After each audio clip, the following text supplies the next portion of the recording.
जय श्री कृष्णा मित्रों। आज की जो कहानी है, आज का प्रसंग है, एक ज्ञानवर्धक भी है और प्रेरणादायक है।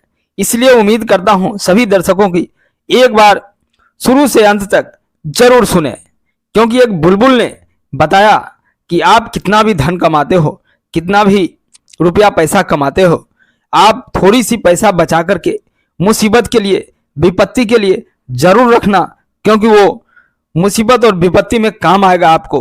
तो आइए साथियों, इस कहानी सुनाने से पहले अगर आप हमारे चैनल पर नए हैं, प्लीज चैनल को सब्सक्राइब कर दीजिएगा, बगल में लगे बेल आइकन को प्रेस कर दीजिएगा, ताकि जो भी इस तरह कहानी वीडियो आए नोटिफिकेशन सबसे पहले आपके पास जाए। आइए साथियों, बिना देर के हुए कहानी की शुरुआत करते हैं। साथियों, एक जंगल में बुलबुल पति पत्नी रहा करते थे और उसके दो बच्चे भी था, और दोनों बच्चे छोटे छोटे थे। तब उसने जंगल से उसका भोजन ला करके उसका मुंह के खिलाया करता था। धीरे धीरे उसके बच्चे बड़े होने लगे और धीरे धीरे बच्चे इतना बड़े हो गए कि उसके साथ भोजन की तलाश में जाया करता था।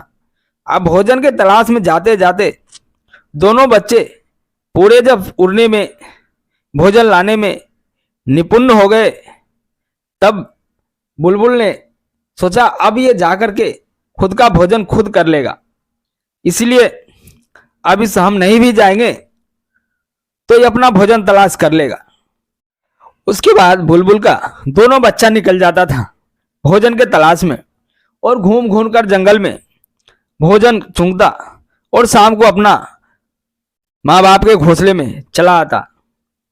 ऐसे ही दिनचर्या चल रहा था।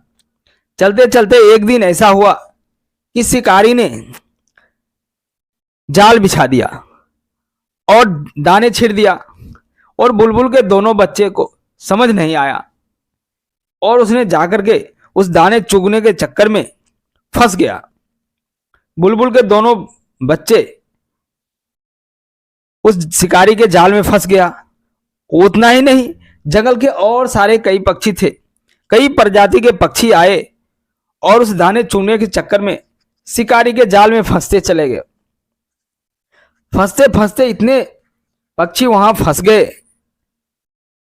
कि सारे पक्षी घबराया गया। अब क्या होगा, अब क्या होगा, अब तो हम मर जाएंगे, अब तो हम मर जाएंगे, हम लोग सब शिकारी के जाल में फंस गए हैं, अब क्या होगा। आपस में सोचने लगे, हम लोग तो सब जाल में फंस गए हैं, अब हम लोग का मृत्यु तय हो गया, अब ये शिकारी हमको छोड़ेगा नहीं। सारे पक्षी घबराया हुआ था, करें तो करें क्या। इतने बुलबुल के बच्चे ने कहा कि एक काम करते हैं, उस शिकारी को बात करते हैं कि हमारा जान छोड़ दो, क्योंकि हमारे मां के पास एक मोती है और बहुत कीमती मोती है। अगर हम लोग को जान छोड़ने के बदले में इस शिकारी को मोती दे दिया जाए तो हो सकता है शिकारी हमारा जान छोड़ दे। इतने में शिकारी उधर से आया और सारे पक्षियों ने कहा कि भाई देखो, हमें पकड़कर तुम्हें क्या होगा, इससे अच्छा एक कीमती मोती मैं तुम्हें देता हूं, तुम हमारा जान छोड़ दो। बोला ठीक है, तुम कीमती मोती दोगे तो मैं तुम्हारा जान छोड़ दूंगा। इतने में दूसरे वृक्ष पर एक कबूतर बैठा था, वो पिंजरे से बाहर था और बुलबुल का बच्चा कहता है उस कबूतर से, हे कबूतर, आप जरा चले जाइए मेरे माता पिता के पास और कहिए कि हम यहाँ फंस गए हैं, हमारे सारे पक्षी प्रजाति यहाँ फंस गए हैं जाल में, आप तो फ्री है, जरा बता दीजिए उनको कि वो मोती लेकर आए और इस शिकारी को दे दे और हमें ये जाल से मुक्त कर दे। कबूतर को तो आप जानते ही हैं कि वो पत्रवाहक है। पुराने जमाने में कबूतर से चिट्ठी भी पहुंचाया जाता करता था, चिट्ठी भी पहुंचा करके एक से दूसरे जगह पर पहुंचाया जाता था। कबूतर गया वहां और बोला, हे बुलबुल, तुम्हारे दो बच्चे शिकारी के जाल में फंस गए हैं, और वो तुम्हारे दो बच्चे ही नहीं, हमारे कई और जंगल के पक्षी हैं जो दुष्ट शिकारी के जाल में फंस गए हैं। आप तुम्हारे बच्चों ने बताया कि तुम्हारे पास मोती है, अगर वह शिकारी को मोती दे दिया जाए तो सारे पक्षियों के जान बकस देंगे, छोड़ देंगे। तत्पश्चात बुलबुल समझ गई और वह बिना देर के हुए बुलबुल ने वह मोती लिया और मोती लेकर के वहां से चल दिए। और जब पहुंचते हैं शिकारी के जाल के पास तो देखता है सारे पक्षी उस जाल में बुरी तरह फंस गया है। सारे पक्षी जाल में फंसे हुए हैं, सब चिल्ला रहे हैं बचाओ बचाओ बचाओ, लेकिन क्या करेगा, वो तो दुष्ट शिकारी वहां पर है। तब उस बुलबुल ने कहता है शिकारी से, हे शिकारी, तुम इस पक्षी को सारे को छोड़ दो, मुक्त कर दो, इसके बदले में मैं तुम्हें ये कीमती मोती देता हूं। फिर शिकारी कहता है एक काम करो, तुम मेरे मोती दे दो, फिर मैं इसका जान छोड़ दूंगा। लेकिन बुलबुल सोचती है अगर ये मोती ले लिया तभी कबूतर का जान नहीं छोड़ा, जाल से आजाद नहीं किया, फिर मैं क्या करूंगा। फिर बुलबुल कहती है एक काम करो, तुम पहले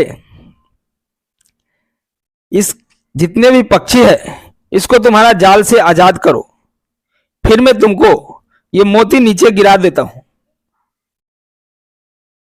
फिर शिकारी ने क्या किया, सारे पक्षी को उस जाल से मुक्त कर दिया, आजाद कर दिया, और बुलबुल उस मोती को लेकर के अपना चोंच में दबाए भरा था, पका हुआ था। तब शिकारी जब पूरे पक्षी था, जितना भी पक्षी है सबको जाल से मुक्त कर दिया, उसके बाद शिकारी कहता है अब तो मोती गिरा दो, अब मैं तुम्हारे सारे पक्षी को इस जाल से मुक्त कर दिया हूं। बुलबुल बहुत समझदार थी, उसने कहा और सोचा आज ये मोती नहीं होता तो ये हमारे प्रजाति के जितने पक्षी हैं सब मर जाते, सबको ये दुष्ट शिकारी ने मार देता। लेकिन जब सब पक्षी उड़ गया वहां से, फिर बुलबुल ने बोला नहीं, मैं इसको मोती नहीं दूंगा, ये हमारे विपत्ति के समय में काम आया है और फिर ये दोबारा काम आएगा, इसलिए ये मोती हमें ही रखना चाहिए। ये थी ज्ञानवर्धक कहानी साथियों, कि जितना भी हम कमाते हैं उसमें से कुछ पैसा हमें बचा करके रखना चाहिए, कुछ धन जमा करके रखना चाहिए और बुरे समय में विपत्ति में काम आता है। ये थी कहानी एक बुलबुल की। जय श्री